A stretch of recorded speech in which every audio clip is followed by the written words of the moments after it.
Hi అండి, అందరూ ఎలా ఉన్నారు? ఎలా ఉన్నారో కింద కామెంట్ సెక్షన్లో షేర్ చేసుకోవటం మర్చిపోకండి.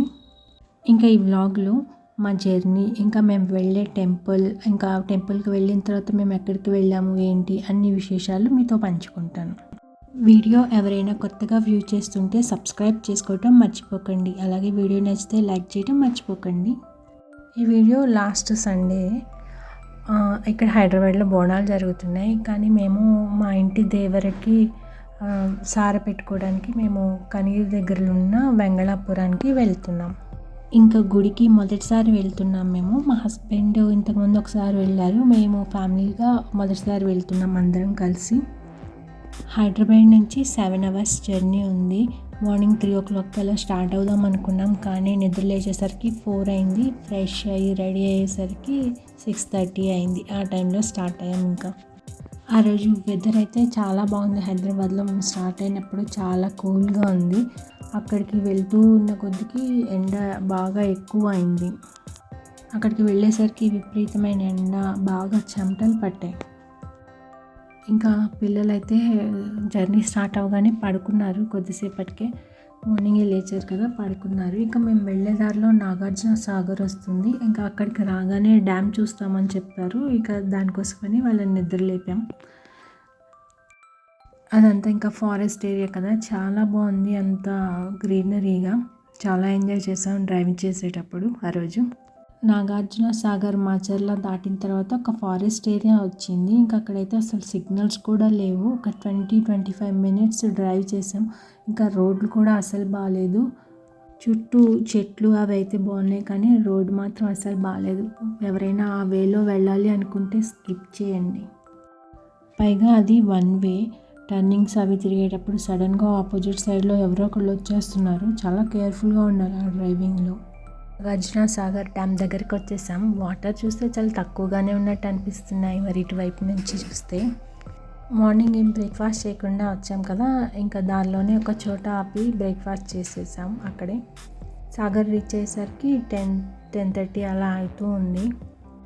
మా ఇంటి దేవర పాలెటి గంగమ్మ తల్లి టెంపుల్ వచ్చేసి కనిగిరి దగ్గర నుంచి ఒక 18 kilometers డిస్టెన్స్లో వెంగళాపురం అనే గ్రామంలో ఉంటారు అమ్మవారు. ఇంకా ఆ ప్లేస్కి చాలా పెద్ద హిస్టరీ ఉంది. పూర్వం ఈ ప్రదేశాన్ని కాటమరాజు అనే యాదవరాజు పరిపాలించేవారు. ఈ కాటమరాజు 13వ శతాబ్దానికి చెందినవారు. చరిత్రలో ఈయనకు ఒక ప్రముఖ స్థానం ఉంది. ఈ కాటమరాజు ప్రధానంగా ప్రజలలో ప్రసిద్ధి చెందడానికి కారణం, పూర్వం మనకి గోపన్ను అని ఉండేది. అప్పట్లో ఎన్ని గోవులు ఎక్కువ ఉంటే అంత గొప్పవారుగా అనుకునేవారు. అప్పట్లో పాలకులు ఈ రైతుల నుండి అధికంగా పన్నులు వసూలు చేస్తూ ఉండేవాళ్ళు. ఎన్ని గోవులు ఉంటే అన్ని గోవులకి పన్ను వసూలు చేస్తూ ఉండేవాళ్ళు. ముఖ్యంగా ఆ గోపన్నుకు ఆయన వ్యతిరేకంగా పోరాడారు. దోపిడీకి వ్యతిరేకంగా నిలబడటం వల్ల ఆయన ప్రజల్లో చాలా ప్రసిద్ధి చెందారు. కాటమరాజు తన సామ్రాజ్యాన్ని విస్తరించడానికి కానీ, ప్రజలను రక్షించడానికి కానీ చాలా యుద్ధాలు చేశారు. ముఖ్యంగా పన్నుల నిషేధం కోసం చేసిన యుద్ధంలో ఆయన విజయం సాధించారు. ఇంకా గుడి దగ్గర పాలెటి గంగమ్మ వాగు అని ఉంటుంది.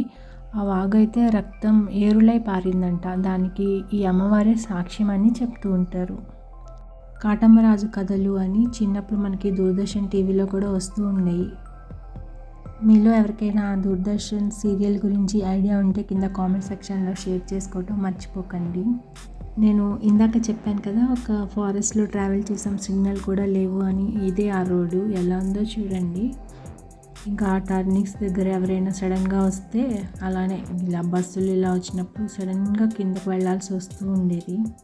రోడ్ కూడా అంతంత మాత్రంగా ఉంది. కొద్ది దూరం అయితే వెళ్ళిన తర్వాత అయితే చాలా గుంటలుగా ఉంది రోడ్ అంతా.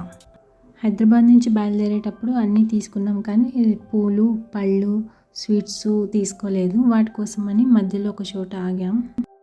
ఇంకా అక్కడ ఒక పూల దండ, కొన్ని విడి పూలు, అలాగే 3 రకాల స్వీట్స్ తీసుకున్నాము. కొన్ని నిమ్మకాయలు తీసుకున్నాము, కొన్ని ఫ్రూట్స్ తీసుకున్నాము, అరటిపళ్ళు అవి. మేము వెళ్ళే దారిలో ఏదో కొంచెం పెద్దగా అనిపించింది ఆ ఊరే, ఎర్రగండ్లపాలెం అని ఏదో ఉంది. మేము గుడి దగ్గరికి వెళ్ళేసరికి 1:30 అలా అయింది. ఇంకా అప్పటికే మా మామయ్య వాళ్ళు వచ్చేసారు. వాళ్ళు ముందుగా వచ్చారు కదా, పొంగలి అవన్నీ చేసి రెడీగా ఉన్నారు.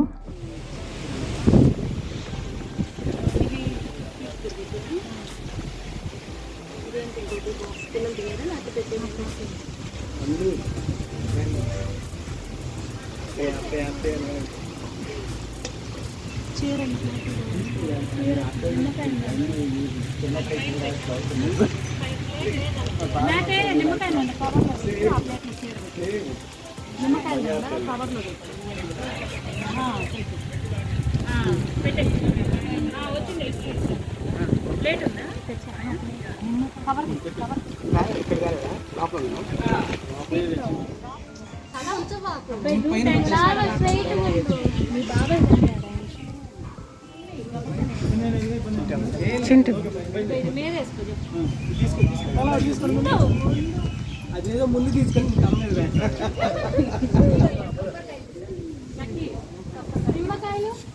అన్ని తీసుకుంది కోర్టు మీద వేసేది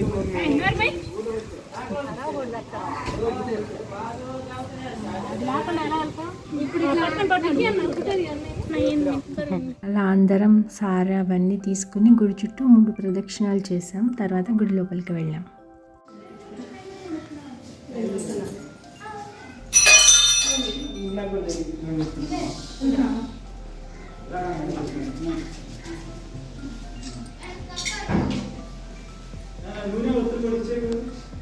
సార్ నేను తెస్తా ఉండు, నేను తిరిగేటప్పటికి హారతి ఇచ్చేటప్పుడు పెట్టు.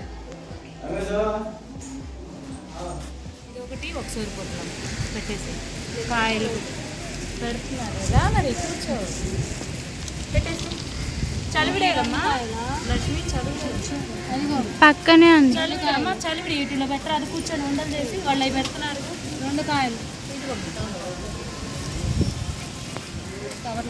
మీరిద్దరు పెట్టుకోండి. పానకం తీసుకోండి. కవర్ ఇవ్వంటావా? కవర్లు చాలా ఇది ఒక కవర్.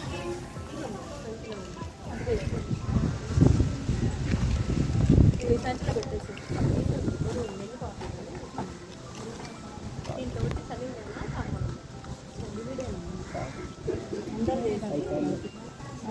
కవర్ పెట్టి ఒకటి పెట్టి చెప్తాను. నువ్వునో లక్ష్మి తీసుకోండి. తర్వాత నాన్న ఇందులో ఏంటి కవరే అగర్.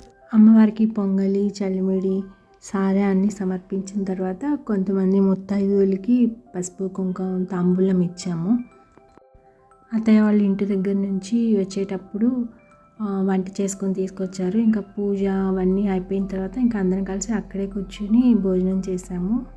అమ్మవారి గుడికి ఎదురుగానే కాటమరాజు గారిది విగ్రహం పెట్టారు. అక్కడ చిన్న పార్క్ లాగా చేస్తున్నారు. ఇంకా కన్స్ట్రక్షన్లోనే ఉంది. పిల్లలందరూ తిన్న తర్వాత అక్కడికి వెళ్ళారు కాసేపు చూసొస్తామని. ఇదే కాటమరాజు గారు పరిపాలించిన ప్రదేశం. యుద్ధాలు అవన్నీ ఇక్కడే జరుగుతూ ఉండేయట. ఇక్కడే కోట కూడా ఏదో ఉంది అని చెప్పారు, కాటమరాజు గారి కోట. టైం అప్పటికే 3:30 అవుతుంది. ఇంకా అప్పటికే జనం చిన్నగా వస్తూనే ఉన్నారు, ఒకళ్ళు ఇద్దరు.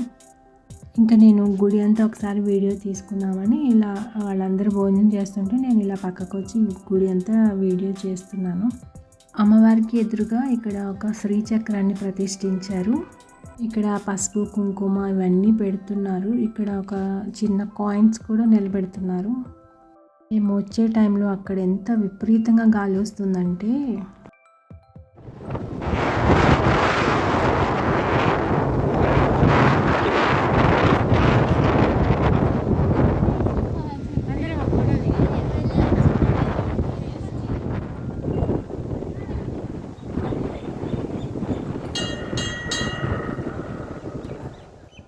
అక్కడ పూజారి గారు కూడా చాలా బాగా రిసీవ్ చేసుకున్నారు. ఇంకా వెళ్ళే ముందు ఒకసారి అమ్మవారిని దర్శనం చేసుకుని పక్కనే మా అత్తయ్య వాళ్ళ అమ్మ వాళ్ళు ఉంటారు సింగరాయకొండలో. ఇంకా పక్కనే ఒక 5 కిలోమీటర్స్ అనుకుంటా. ఇంకా అక్కడికి వెళ్దామని అన్నారు. అక్కడికి బయలుదేరాం. నాకు ఇంకా ఇక్కడ గొర్రెలు బాగా నచ్చినాయి. చూడగానే పైనంతా వైట్గా అదొక రకమైన వైట్ కలర్లో ఉన్నాయి. కాళ్ళ దగ్గర నుంచి బ్లాక్ కలర్లో ఉన్నాయి. బాగున్నాయి, చూడగానే నచ్చాయి నాకు ఎందుకో. అత్తయ్య వాళ్ళ ఇంటికి వెళ్ళాము. వెళ్ళిన తర్వాత కొద్దిగా ఫ్రెష్ అయిపోయిన తర్వాత అత్తయ్య వాళ్ళు టీ పెట్టించారు. టీ పెట్టిన తర్వాత అక్కడి నుంచి పాకాల బీచ్కి వెళ్తున్నాం. పిల్లలందరూ బీచ్కి వెళ్దామని అడిగారు. చుట్టూ పొలాలు, ఎన్విరాన్మెంట్ అయితే చాలా బాగా నచ్చింది. సన్సెట్ అయ్యే టైంకి వెళ్తున్నాం. 5:30 అలా అయింది టైము. మేము వెంటనే హైదరాబాద్కి రిటర్న్ అవుదాం అనుకున్నాము, కానీ ఎందుకైనా మంచిదని పిల్లలకి మాత్రం ఒక పేరు పెట్టుకొని వచ్చాను. సన్సెట్ సన్సెట్ ఎప్పుడే చూసుకోవచ్చు. ఎన్నిసార్లు నీకు తెలియదు, బీచ్లో సన్సెట్ సన్ రైజ్ చాలా బాగుంటాయి. నీకు తెలుసు. ఇక్కడ సముద్రం మళ్ళీ చీకటి. బీచ్ దగ్గరికి వచ్చేసాం. మా అర్జున్ మాత్రం ఫ్రెండ్స్తో బైక్ మీద వస్తానని, వాడు మాత్రం కార్ దిగి ఫ్రెండ్స్తో బైక్ మీద వస్తున్నాడు. వాడి కోసమని మేము ఇంకా వెయిట్ చేస్తూ ఉన్నాం అక్కడ. ఇంతలో వాళ్ళందరూ కూడా వచ్చేసారు.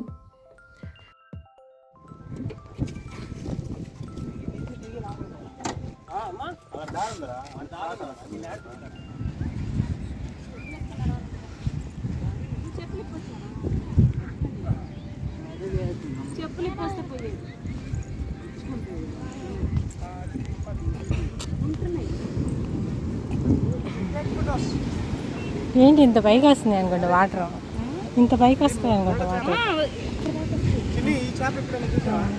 చూడలేదమ్మా, ఏంటి ముళ్ళు ఉన్నాయి. సండే కదా, సండే ఇది ఎక్కడ కనపడదు, చాలా రేర్. అదే ముళ్ళు చేప ఇట్లా ఇట్లా ఉబ్బిద్దంట.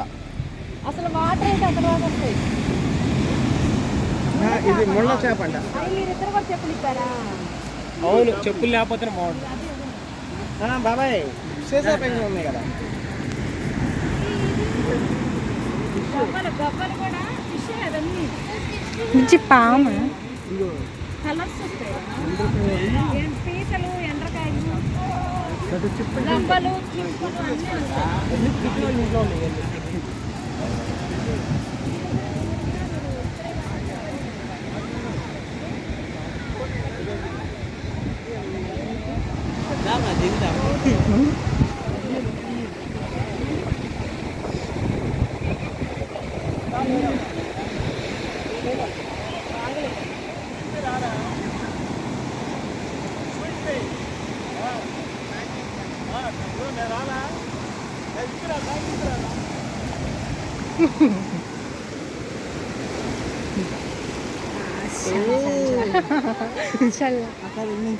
అదే చాలు. ఇక్కడ చంటి వెనక్కి రా, చంటి వెనక్కి.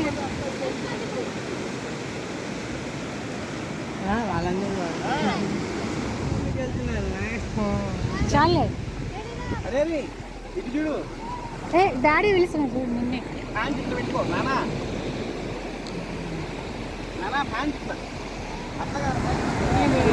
శుభ్రంగా ఉండే పని అయితే మునికి ఇంటికి వచ్చి అబ్బా చల్లగా విజయ్ అమ్మ ఇంటికే రమ్మంటుంది. అవునా? పొద్దున్నే వెళ్తారు, శుభ్రంగా స్నానాలు అబ్బో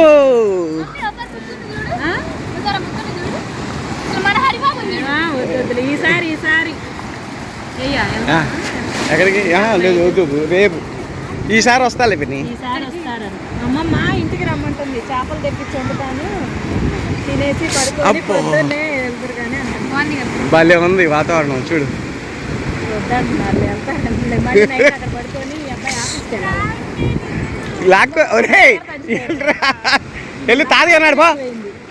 చిన్ను తాతయ్య వాళ్ళు ఉన్నారు. వెళ్ళి అయ్యో ఒకవేళ తడిసిన మా చెల్లి డ్రెస్ ఉంది, ఇంటికి వెళ్ళి మార్చుకోవచ్చు. ఏం కాదు, ఏం కాదు, తడుచుకోండి. మళ్ళీ మళ్ళీ రాదు.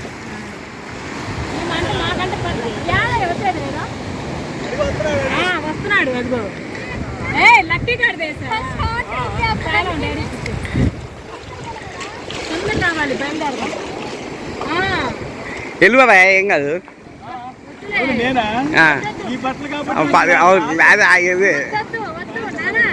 ఇసుక డ్రైవింగ్ చేయాలా, లేకపోతే ఇంటికి వెళ్ళి మార్చుకొని స్నానాలు చేసి వెళ్ళిపోయినట్టు అది. మరి అట్లప్పుడు మీరు వెళ్ళమాకండి, వాళ్ళు వెళ్తారు. తొందరగా రండి, వెళ్ళు. అబ్బాయిని ప్యాంటు షర్ట్ ఇప్పి చేయమని. షర్ట్ తీసేయి నానా, షర్ట్ తీసేయి. షర్ట్ ప్యాంటు తీసేసి ఇట్రా. కొన్ని తెలియాలి పిల్లలకి. అవును. వెళ్ళు. అయ్యా షర్ట్ తీ చెబుతా. ఎక్కడి నుంచో బాగుంది చూడు.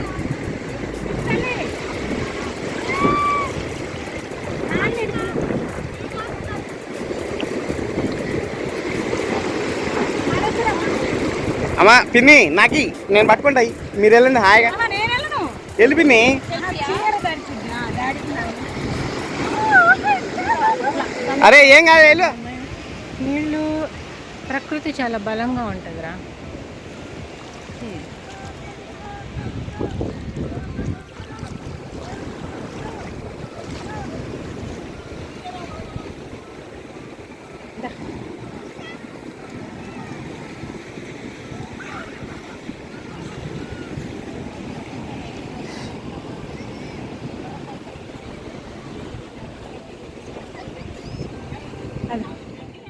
అలా బీచ్లో ఎంజాయ్ చేసే టైంకి చీకటి పడిపోయింది. ఇంకా ఆ టైంలో హైదరాబాద్కి రిటర్న్ వద్దులే, ఆ రూట్ కూడా అంత బాగాలేదు కదా, గుంటూరు వచ్చేసి అక్కడ స్టే చేసి వెళ్ళండి అన్నారు. కానీ మేము మా అమ్మ వాళ్ళ ఇంటికి వెళ్ళాము ఆ రోజు నైట్.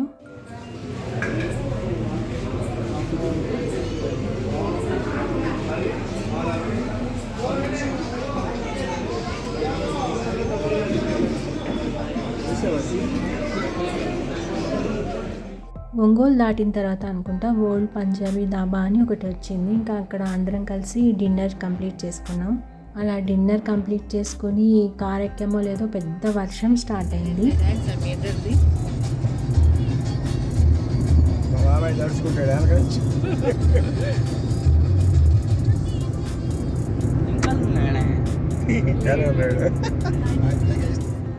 వర్షం కొంచెం తగ్గింది. చిలకలూరుపేట దగ్గర కొద్దిగా టీ తాగుదామని అందరం కలిసి ఆగాము. అక్కడ మళ్ళీ వర్షం స్టార్ట్ అయింది చిన్నగా. ఇంకా టీ తాగిన తర్వాత ఇక అందరికీ సెండ్ ఆఫ్ చెప్పేస్తున్నారు.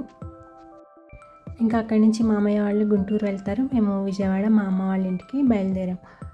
అక్కడి నుంచి అమ్మ వాళ్ళ ఇంటికి వెళ్ళేసరికి నైట్ 1:30 అలా అయింది. మీకు ఈ వ్లాగ్ నచ్చింది అనుకుంటున్నాను. నచ్చితే లైక్ చేయటం మర్చిపోకండి. Thank you for watching.